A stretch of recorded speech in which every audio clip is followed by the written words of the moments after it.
All right, we're back working on my 79 Honda CB400T. Now, I got some of the parts I was waiting on from eBay. I'm still waiting on a couple, but I got enough here that I could do something with them. Got a new side cover, which is the wrong color, but it doesn't really matter because the whole bike is the wrong color. Got some front turn signals. I got my kickstart lever so I can actually figure out if this thing turns over.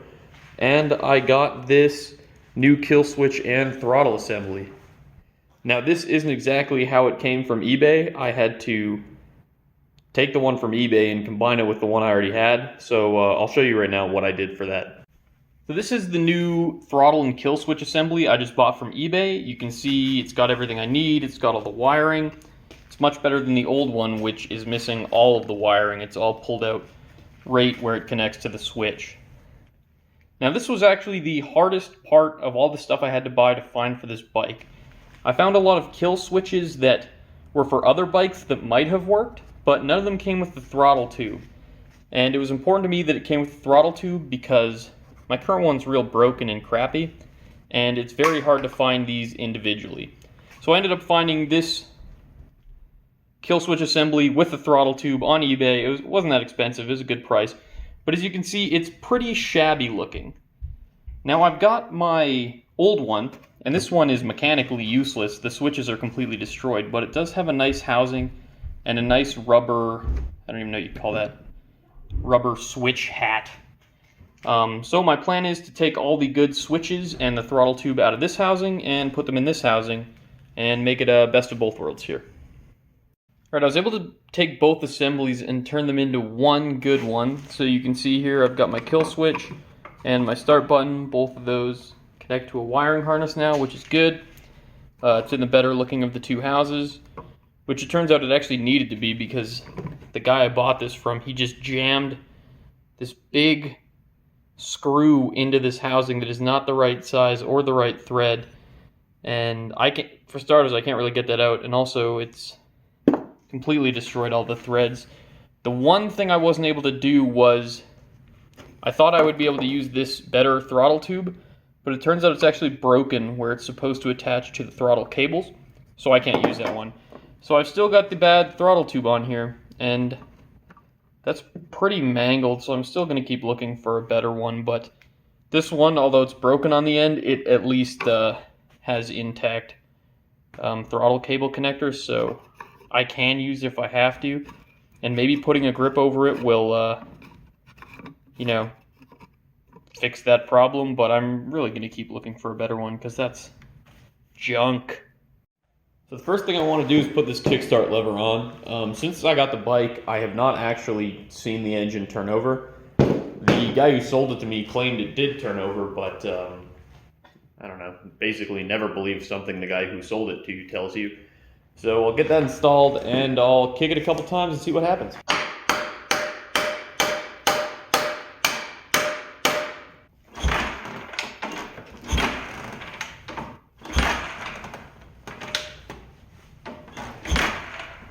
Alright, so that went well. Motor turned over, felt like it had good compression. I didn't get scammed, which is awesome.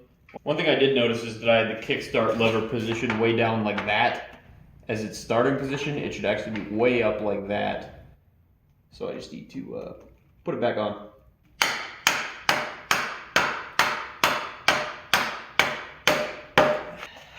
Right on, that thing is not going anywhere.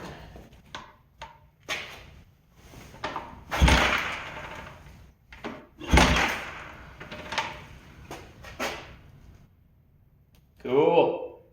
Next thing I'm going to throw on is this new side cover. It's going to need to come off and get painted anyways, but when I do painting, everything's coming off, so I might as well store it on the bike for now.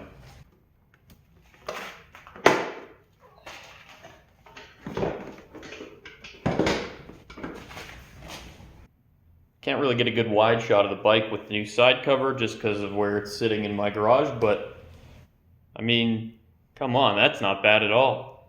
Another new part I totally forgot I even had is I got this awesome little reproduction ignition cylinder that came with some keys.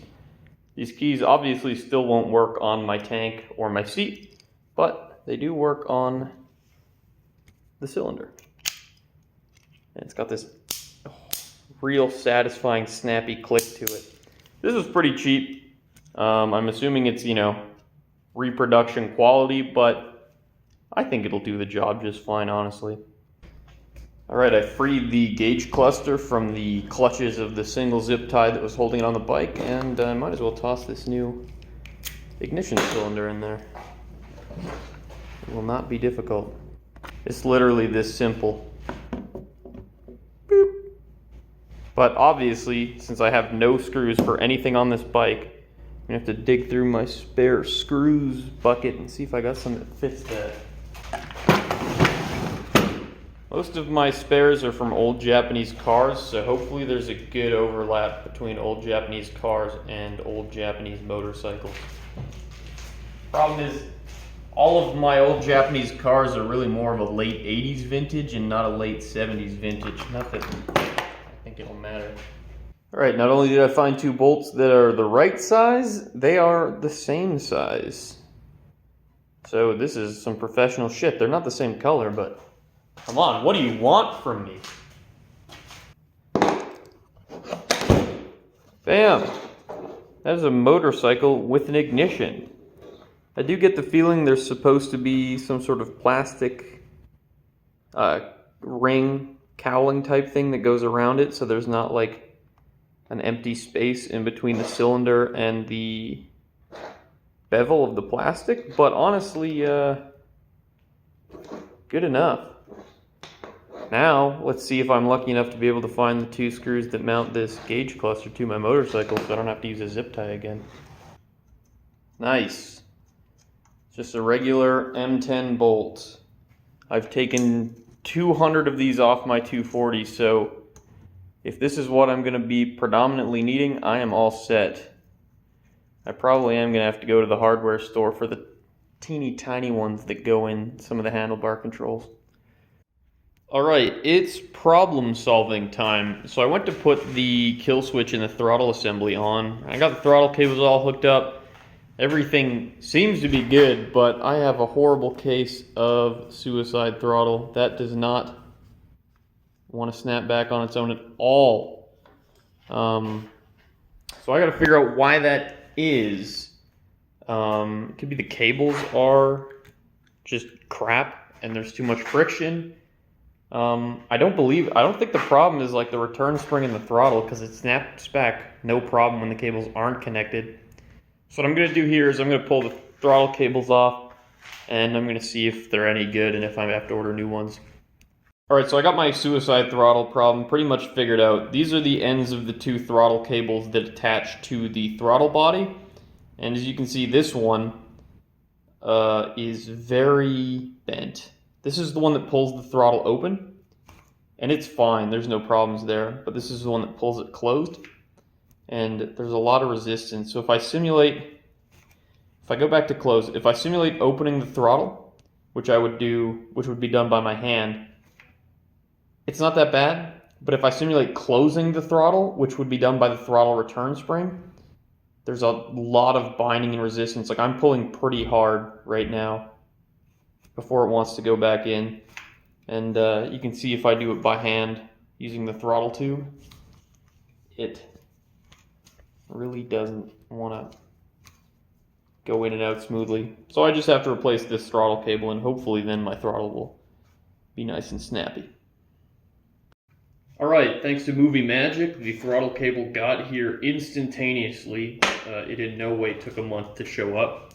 And my new headlight housing also showed up. You can see I went with a yellow lens here. If that doesn't work out, if I don't like it, I can always go back to the clear lens, because one did come with the bike. The big thing I needed is the housing here, which didn't come with the bike. According to this Broken English eBay listing, this was made to fit my bike, but I'm still not 100% convinced that my turn signals are going to fit in here. But we'll see what happens with that. It was like $22 for this entire thing, so worst case scenario, it doesn't fit and I throw it in the garbage or use it as a decoration, I don't know. Alright, I got the new throttle cable installed, and now the throttle does that. It returns no problem. So that's at least one issue fixed. I just got my new throttle tube in, and now I have to undo everything I just did to put the new throttle cable on so that I can put the new throttle tube on.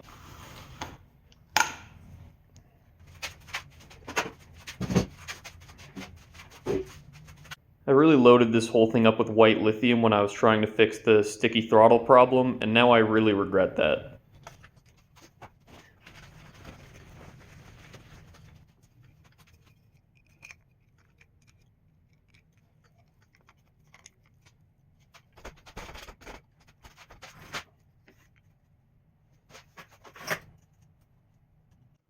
Alright, that's the throttle basically done. Got a new tube, returns easily. I adjusted the cable so the tension is good. Now the only thing I have to do before this whole deal is done is basically just get the screws that hold this thing together. Still zip tied right now.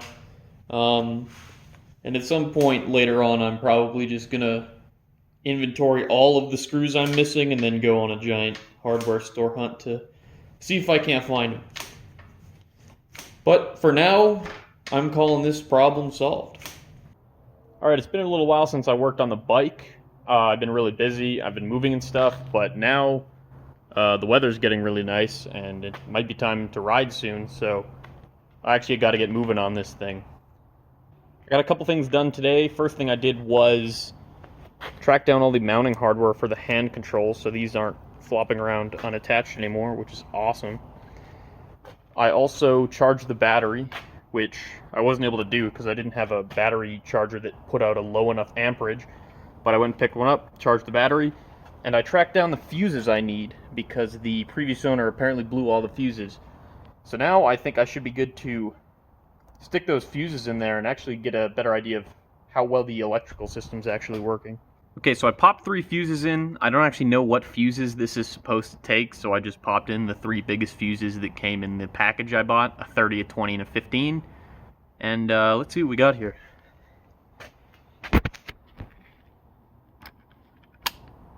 Oh, hey. That's a good sign. The oil light works. I don't know on that bike if that means I'm low on oil or if that just comes on with the ignition. Okay. I'm actually not sure with this third-party ignition switch which position I want to be in, second or third position, but I'm going to go second position because that's the one that keeps the oil light on. Doesn't look like I have my neutral light because I believe I'm in neutral right now. Do I have starter or anything like that? Nope. So it seems like all I've managed to make work there is the oil light, which is, I guess, some progress, but I'm going to have to dig into this a little bit more and see. There's not a lot plugged in right now, so there's not a lot I can test. Like, I don't have my signal lights plugged in or my headlight. I don't have a gas tank on it, so I can't, kick it over and see if it's going to run.